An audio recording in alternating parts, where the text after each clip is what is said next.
mga Beshi Cakes! Welcome back to my channel. Nandito na naman tayo ngayon para sa isang bagong video. So, ipapakita ko lang sa inyo kung paano ko ginawa yung aking headdress for the Great Gatsby makeup look na ginawa ko a few days ago.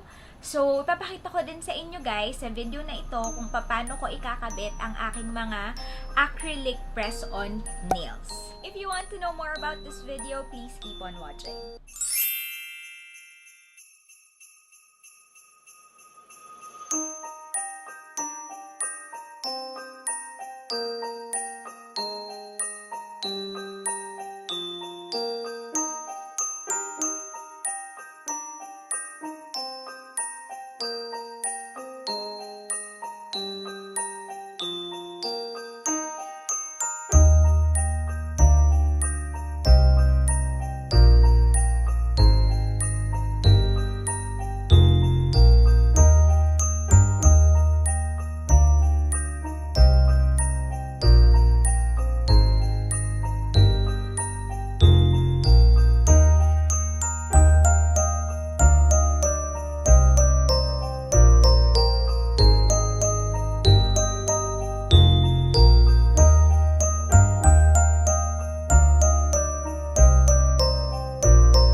Sa inyo guys, sa video na ito kung paano ko ikakabit ang aking mga acrylic press-on nail.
holidays, everyone!